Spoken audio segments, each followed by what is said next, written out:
There's gonna be some things I'm gonna say today. That we promoted. It's gonna be. This is, yeah, he described this as a no-holds-barred conversation. Because you and I we feel a certain type of way. We want things to blossom. We want the Canadian fashion industry to grow. And I feel that you've done the most. You've done the most. I'm so excited to have you here. So I'm going to start with your bio. It is lengthy, and there's a reason, and it's because it's George Sully. George Sully is an award-winning multidisciplinary designer at the forefront of Canadian fashion. He's the founder and creative director of the luxury travel brand Sully Sons Co. My book bag is in the back. I just used it. I use it every trip. George Sully's footwear and travel bags have been sold in Canada's most iconic and prestigious retailers, including Harry Rosen, Holt Renfrew, Saks Fifth Avenue US, and Hudson's Bay, where you can now shop his George Sully home collection of furniture, a long-term partnership that will introduce new signature items inspired by Sully for years to come. Prior to Sully Sons Co., George also founded Limb Apparel and co-founded Chad Magazine, Sully Wong Shoes, and House of Hayla. George's innovative style and visionary approach landed him iconic partnerships, such as the privilege of being the original maker of the Starfleet boot on Star Trek Discovery. Like, what am I reading?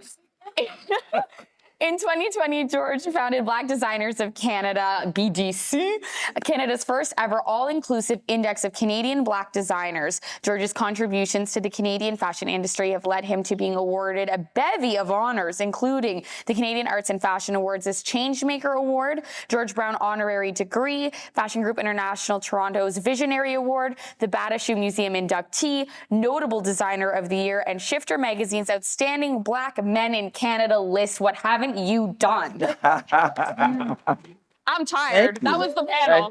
That was it. Well, thanks for coming. Thank you for coming. Drinks downstairs. Drinks downstairs. Yeah, that was it.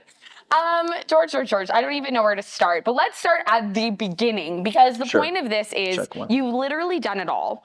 And I think that so many people in the room just want to know where to start. So when you have such a lengthy list of entrepreneurial items that you have checked off, how and where did you start? And when did you look at an idea and go, that's a good idea and I'm going to go forward with it? Well, I think first and foremost, I come from a family of 6. My mom and my dad, they've passed, so they're upstairs watching right now, all of you guys. And I never understood not how to do everything, because my family comes from my mother. She was a seamstress. She was a painter. She was a nurse. She did a caterer. I'm Haitian, so she did all the catering for all the community in Ottawa at the time. And my father, jewelry designer, and sculptor as well, illustrator. My brother, illustrator, painter as well. My other brother, he's the only one that stopped painting and got a real job. He's the only one, literally. It's like a record, right? He's the only non-entrepreneur. And my sister's a voiceover artist. And she's done a lot of really great commercials, a lot of television. CBC uses her for a lot of stuff. And myself, just multidisciplinary designer. And just because I was the youngest, I never not knew how to do everything. And when I left my house, it was really hard for me to understand, because when you told me that you were a designer, I'm like, oh, that's awesome. Like, what did you use to do your graphic, your logo? It's like, I didn't do my logo. Like, what are you talking about? Like, I get that done. What are you talking about? Or, the shirt that you designed, like, patterns. What are you talking about?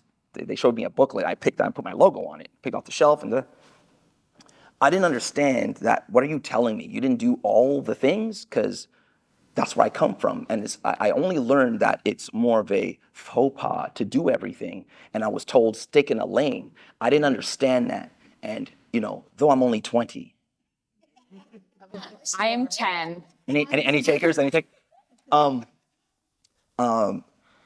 Being young, when I was young, there was no word multimedia. It didn't exist.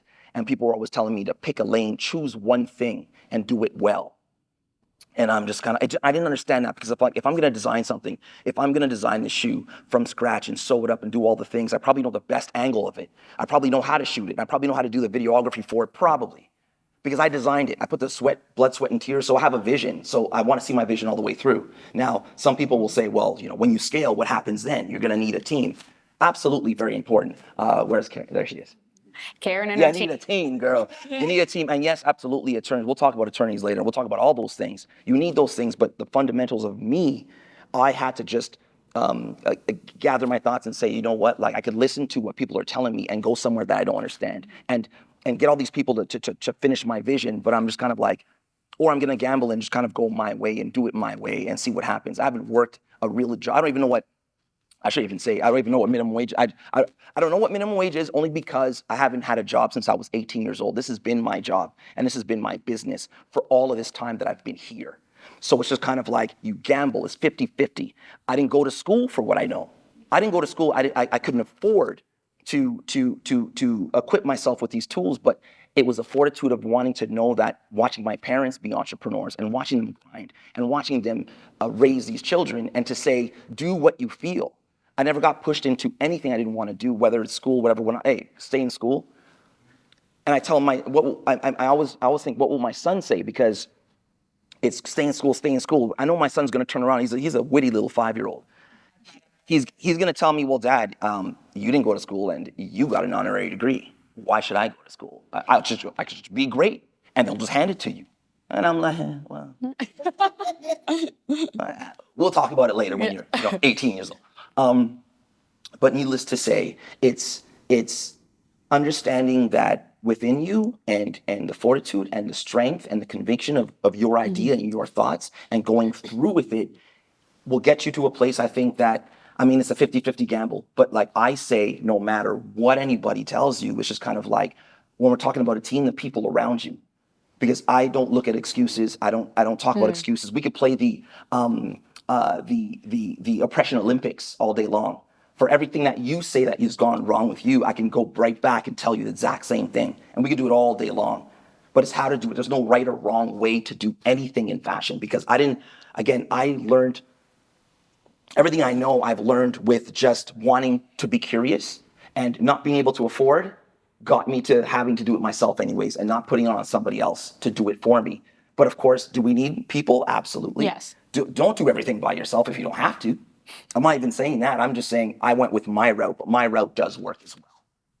And then you team up with everybody else to make everything happen.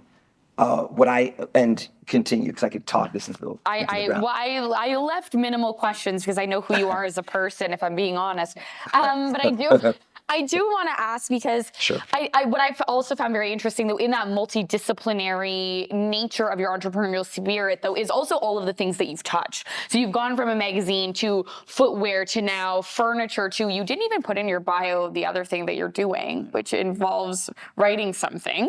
We'll you're talk about it, doing maybe. so many different things. So, but still in my mind, it's how do you start an idea and look at, first of all, how do you pick these different items? Because some of them seem very disjointed and maybe don't seem cohesive, but they're all cohesive with you.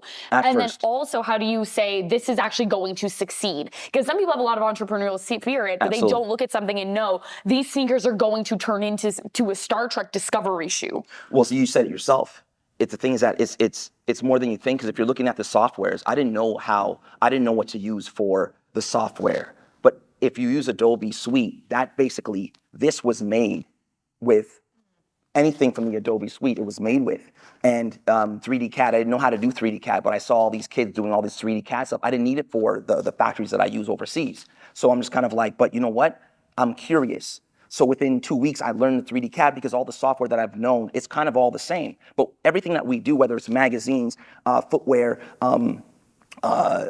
clothing, there's just the fundamentals of the software that you need to be able to build it. So if you could do anything if you know the software to go with it. So when I'm looking at a magazine, it's InDesign. But InDesign is pretty much the same thing as Adobe Photoshop, which is the same as pretty much as Illustrator.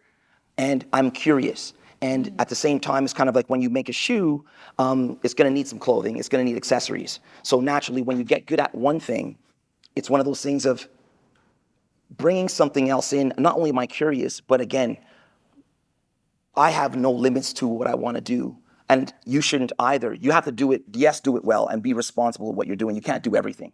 But it's just once you get it in, then it's gangbusters, at least for me, because I like to have an accessory. I could rock a sneaker, but like, what would it be if I had my own jeans? I have an idea. And now it's partnering up with certain people. So it's kind of like, I've done a lot of collaborations for a lot of companies, and it's just kind of like multidisciplinary. It's almost kind of like finally coming out. I'm a multidisciplinary designer. I'm not just a footwear designer. And I was doing custom furniture at my own house with artisans. I wasn't sewing or sewing up the leathers of the couch, but I was always doing that. But I never told anybody I was so interested into furniture. And then when Hudson's Bay asked me, it's kind of like, we want to do a collaboration with you. I'm like, you know what? I don't want to. I don't want to do I don't want to do just a weekend collaboration or something that I've already done. I want to do something long term. And then they're like, well, what are you thinking? And then I'm just kind of like, furniture. And they're like, huh? And then I just showed them videos of just what I do that nobody's really ever known, but I've always been in love with. If you guys are going to help me build this thing, I already have the idea. So to say that I'm not a furniture designer or somebody who knows what design or what I'd like to see and what can actually be sold, that's the other thing about business.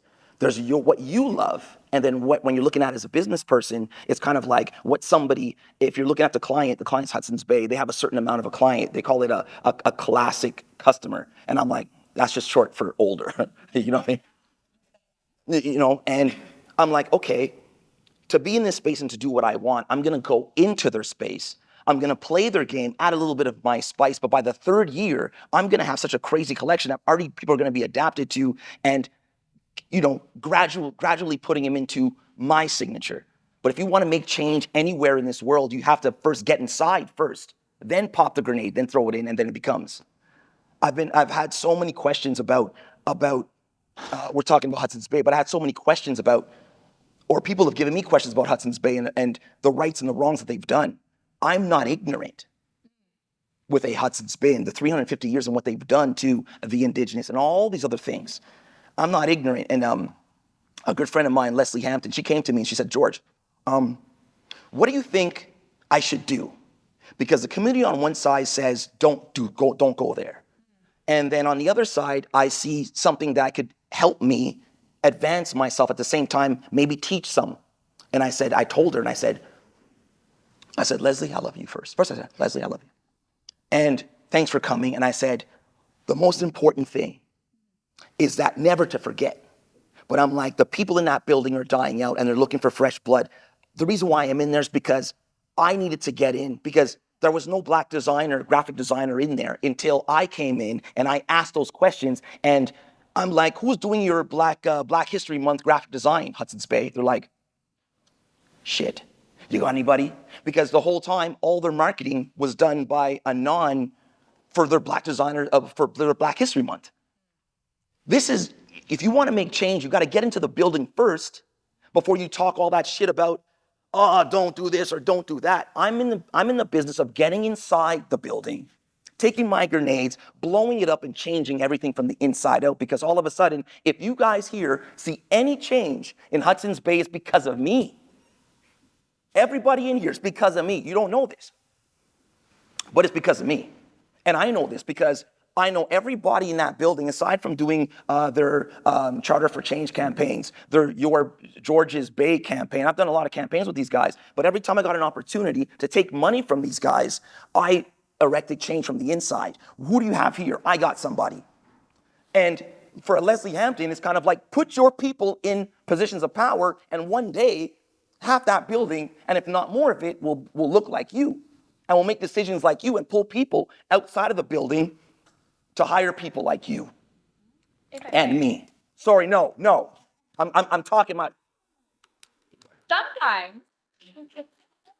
Sometimes you got to play the corporate game to see the corporate change. Absolutely.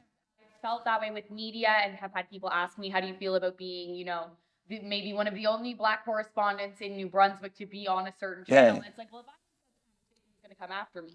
Absolutely. So I completely agree with grenading and blowing up the place to make it to reshape its walls to look. Not real grenades, guys. Violent. Love grenades, love grenades. And what I'm hearing from you is it's a lot about the connecting web. You see a web of people, you see a web of opportunity. You look at tech and you see ways that you can implement all of these different things, and they're all one synonymous to George, and maybe other people are seeing it as piecemeal. Sure. But you have it all together in one homogenous way, which I absolutely love. Absolutely, it's a beautiful thing. We should all know to diversify, to make sure that you can have your stink on a little bit of everything. If Tom Ford has pencils now, and he has trying to cross my legs, and he has sunglasses and clothing and this and that. Why is it different for me? Why am I doing too much? I got the money, I got the peoples in place, I got everything that I've worked for over 20 years, and you're still telling me that I'm doing too much? But he's okay. We're gonna go to his next, he's now doing water bottles with the Tom Ford, whatever the fuck he's doing. But why am I like doing too, and pick a lane? The people that are telling you to pick a lane are the people that are afraid of what lane you're gonna take next, and maybe it's theirs. Get in line. Yeah. Don't earn the respect. Anybody who tells you to earn the respect, if somebody after this conversation comes to me and says, George, I've been doing this for 3 days, I could do it 2 things for that person. I could say, well, I see the threats, like those pants. I don't know if you made them pants, but those are dope, right? I'm like, I'm bursting that those pants from behind. Hey. So I'm like, those are dope, right? So I know now that those are dope, and then I might even know, you came to me, you approached me, this is what I do. If I'm threatened, oh, well, I don't know. I've been doing this for 50 years now, and it's gonna be tough for you to, you should go to this school, and I'll take you 20 years, and then let me add another 5 years. I'm gonna push you back. If I'm threatened, I'm gonna push your arc so far back to make sure I bury you, to make sure you don't come for me. And that's the threat. And there's that way to approach somebody. And there's the other way of, you've been doing this for 2 days and you made those pants, and one, congratulations. And then the next thing is kind of like, I don't give a fuck how long you've been doing this. Don't earn the respect from somebody like me. You got to take it. If you see a weakness in me, take it. Because everybody deserves this platform. And if you have a better system than I do, or we can't share for the system, I'm happy to share. Time is it's time. It's really tough. Call me, girl. Call me. We got time. Like, I don't got all the time in the world, but I will tell you that because the earning thing, and I didn't go to school.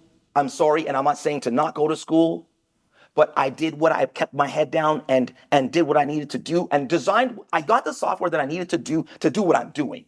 Like, I didn't go to school for Adobe Photoshop, but man, I only know 10% of it. But 10% of it got the dean of George Brown to say, look at this guy and what he's doing.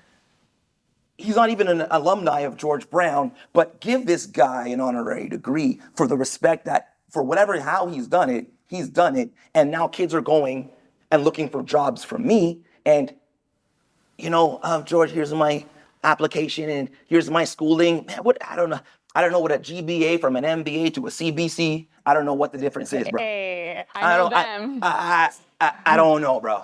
And I know you're probably down $100,000, and now you're looking to get the $100,000 back from me. And I didn't even go to school. Isn't that a funny cycle? Right? So, what was your question? I don't even remember. That's exactly what I thought. All right, so I'm going to keep us on schedule as well. Of course. 19 minutes till the next show. Boo. Well, not boo. The Fresh Out Toronto. No, I'm kidding. Hey, Vanya, I'm kidding. Yeah, he's joking. Don't kick us out. I know, it's just because I'm on a roll. You are on a roll. But what I want to ask next is, you've got all of this lovely, I'm going to say, pizzazz about you, and you've earned the ability to speak this way. Absolutely. Because you've been in rooms advocating for yourself like this. In a country that's this small. And we're going to get to that. I hope we're going to get to that. I'll go quicker. But what key elements when you want to make sure that you've got a sellable product, and understanding how to actually pitch yourself well for anyone in the room who does not have your bravado, I'll call it. We'll make this a quick question. We'll make this a quick one. Quality. I've learned that for many years, that being a person of color already, we have to do the twice as hard, twice as that already. And that's just a person of color, but white or any denomination, it's hard in this country for all of us. Absolutely. Yes. Everybody, doesn't matter the color. But the quality and walking into a room and being undeniable, and that's it. And you're gonna learn how to manifest that quality and do all the right things and find the right manufacturers and all the other great stuff that it takes to be able to walk in the room and be undeniable, because I've been denied many a times. Every store that I'm in now has denied me, and it's a funny thing because only 4 years ago am I in every retailer that I've ever wanted to be. And I call those billboards because D2C is really the way to go, but that takes a lot of money as well.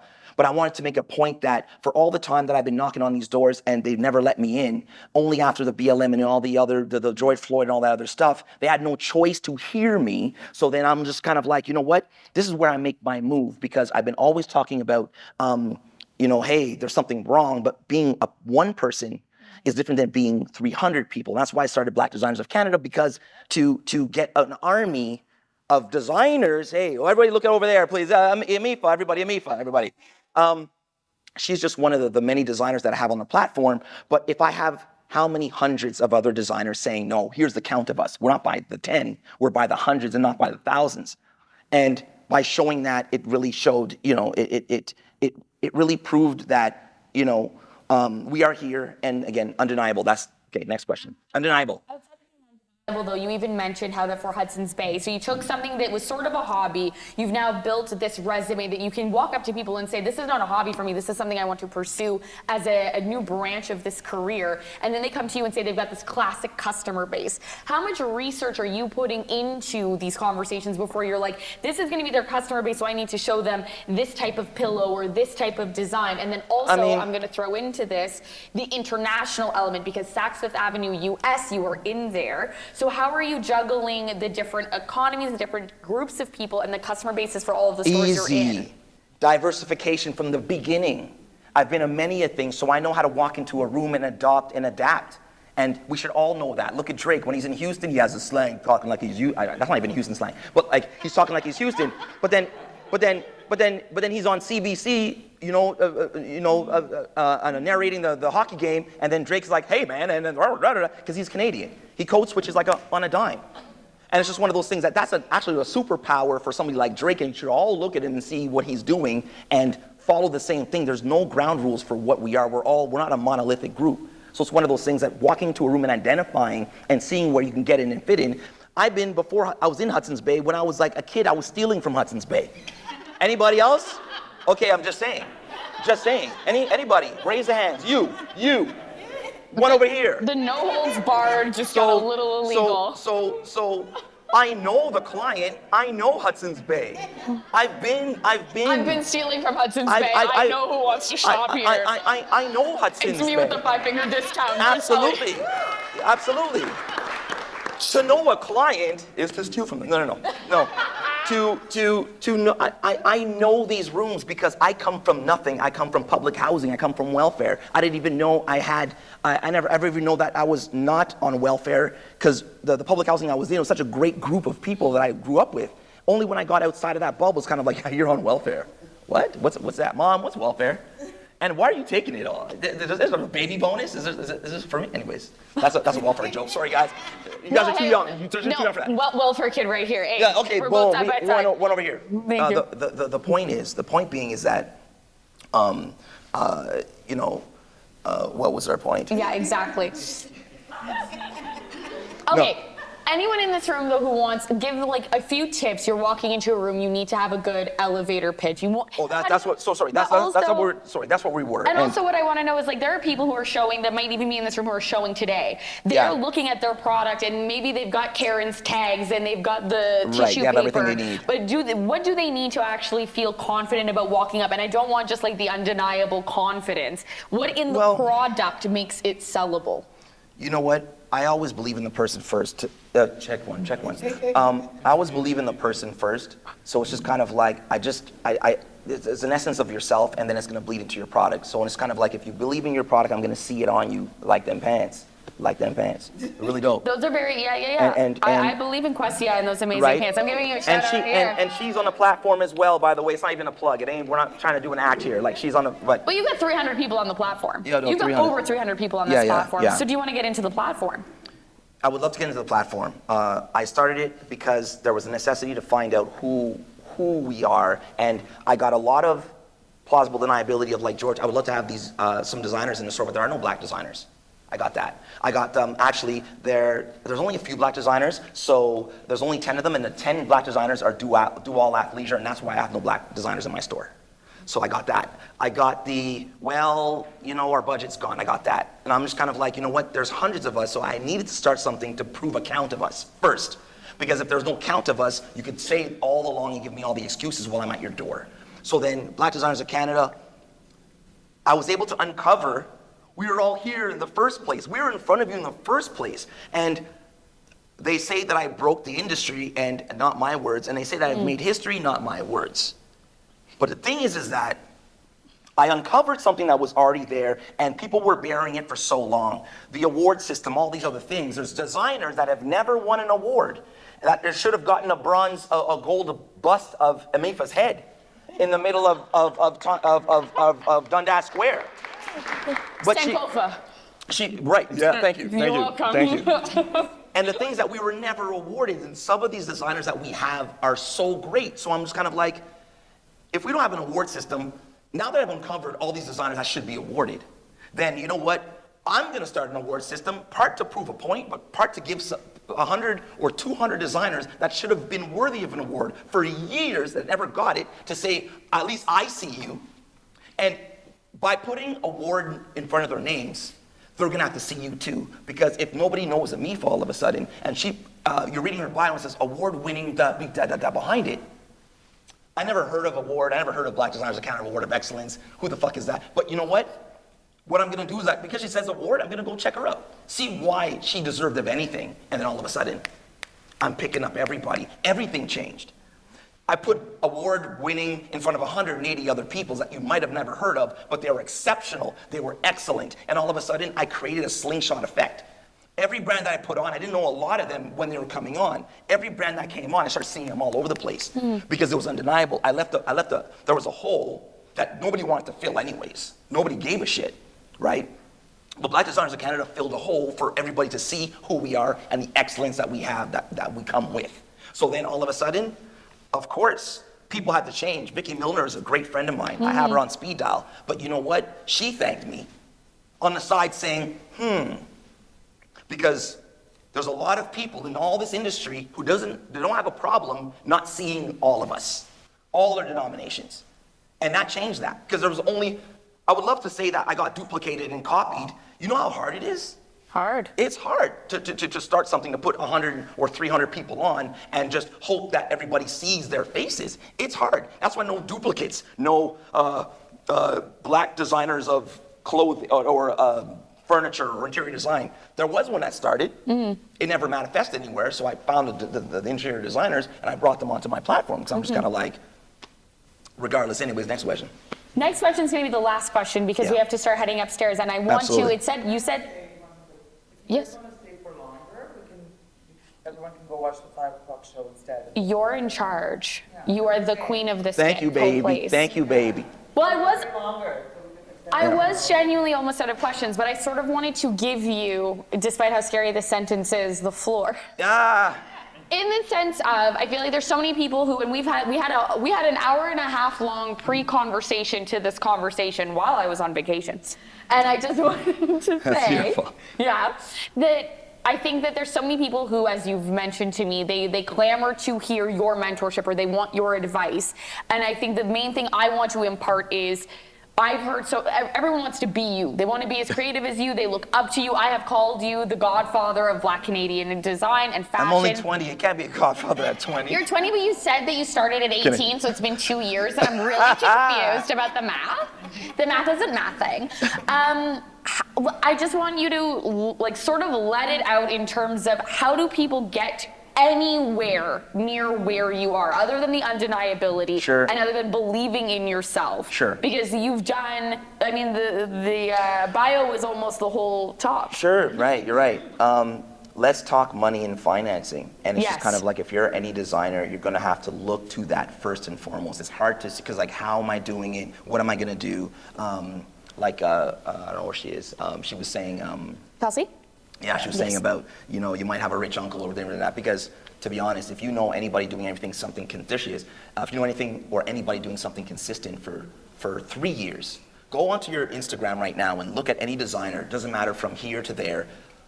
If they've been doing something consistent in a world that everyone's just hopping and skipping and jumping job from job for 3 years, they're not only either self-financed, or just well-financed, not self-financed, well-financed, rich, from a background, which is okay. And/or. Anybody else hop, skipping, and jumping, or the collection is just like it's been dried up or whatever, Sure. whatnot, or the posts are slow or whatever, whatnot. They're in a situation, and I would say the most important thing is to get your money right and get your team right. This is what I mean by team, because of course I've had to learn, the accountant. The accountant. I had the attorney first before my accountant. So Y'all should have talked to each other. Jesus. right. And at the end of the day, like that's the most.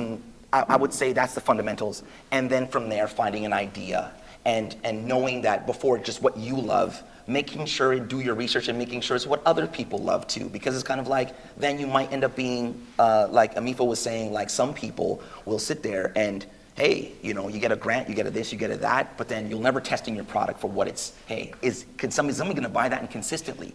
It's not even about getting in the store, right? It's about people coming back to buy it again.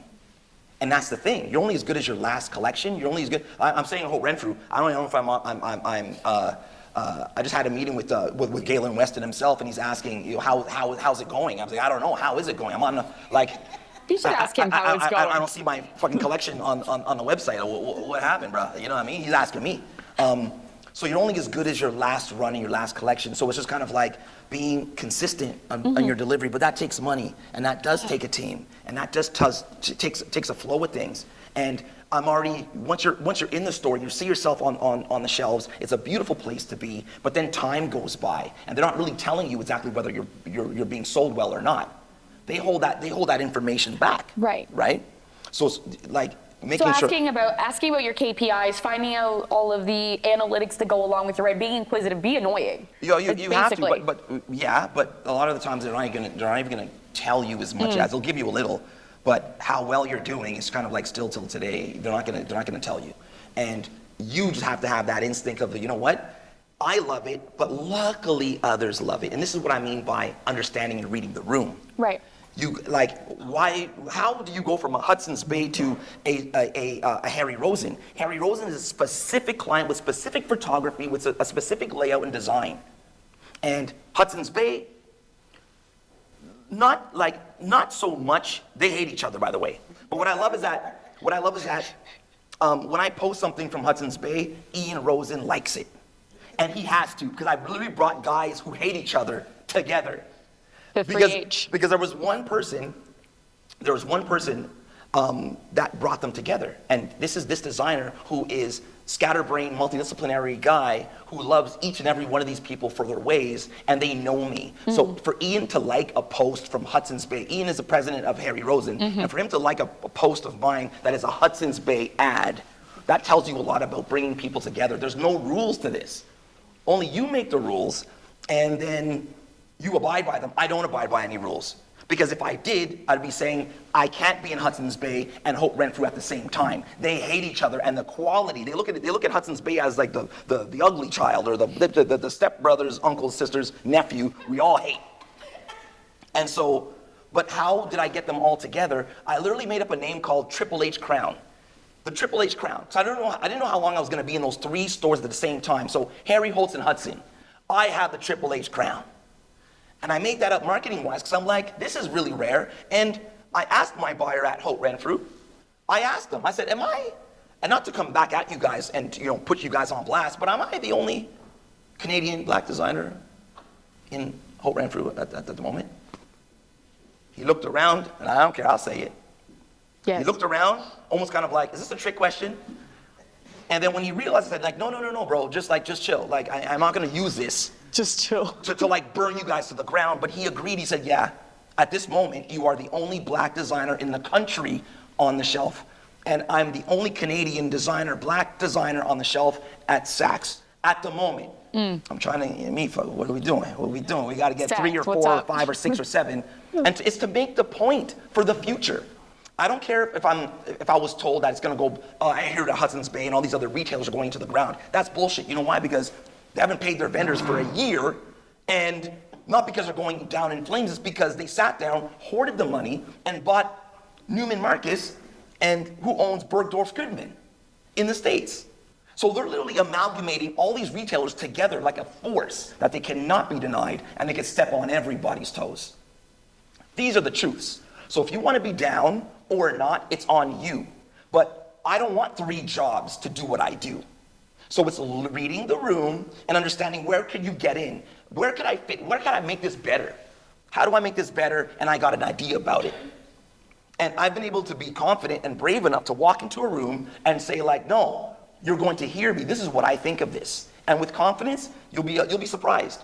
A boss will look at you and be like, damn, actually I could use a little bit more mitering on the sanding on the thing. And I'm like, okay, got it. I'll take care of that for you. Really? I thought you were a designer. Well, I got friends. And that's the network. So there's not a person in here, I don't care where you come from, what industry you're in. I can tell you that I could leave this room today and make another maybe $300,000. I promise you. Name me whatever field that you're in right now. We'll even test it before you leave. Leave a little ticket and what field you're in. Give me 3 days or 4 days, because I come from a place of nothing. I come from a place of opportunity and making sure that, hey, I want my stink on things like my dad put and what he did as an entrepreneur, and like my mom did. And they have their impressions. In the Haitian community, they have their impressions. So I want my impression. So go ahead, try me. There's not one time I leave out a room, I call it a Sully salad now. I come in for one thing, and the businessman comes in with, holy shit, they leave out their meeting like, we have all these points that we can do with this guy. And everyone's in place now. I don't do it by myself. The bio's nice. The bio is very nice. But I got people's. I got people's in place to make sure that I can shore myself, so when there's a bad day and there's a recession, this goes down, that goes up. I've never batted an eye at a recession, and I never had to work for anybody. And I've been independent since 2 years. Since you've been 18 2 years ago? So that is what I guess what I would fall back on, is just saying diversity, and again, no fear, because again, some people have jobs, keep them. Don't leave here say, Sully told me to quit my job and become a 100% entrepreneur. Quit my job and also quit school and also. No, like, right? Like, give it all up. If you're a flight attendant, dope. Because if you started a bikini line, that means on your off times, you can literally shoot around the world. Now These are these things that you manifest when you have a job and you look at what you're doing and what you can do with it. You can become a power and have that power and not have to go through half the things that some people will have to go through. Look at your job, look back and see what you're doing that you could leverage off it. It could be the post office. Don't even get me started. Tell me somebody who's in the post office. Raise your hand. Don't be embarrassed. No, I'm kidding. But if you were, you could leverage. There's always a way to leverage anything that you're doing to get into a position that you can quit that job and pursue what you want to do. But I can tell you, I haven't had a job. I haven't had to what's the word I'm looking for? Subway? Subsidize. Thank you. I was like, what? To do this, because nobody wants to do that. Right. But if you want to be real about it, then it's just kind of like find your monies.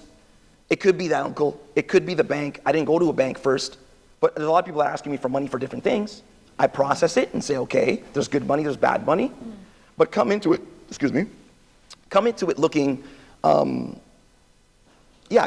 looking, just money, team, all those things. Thank you. You're welcome.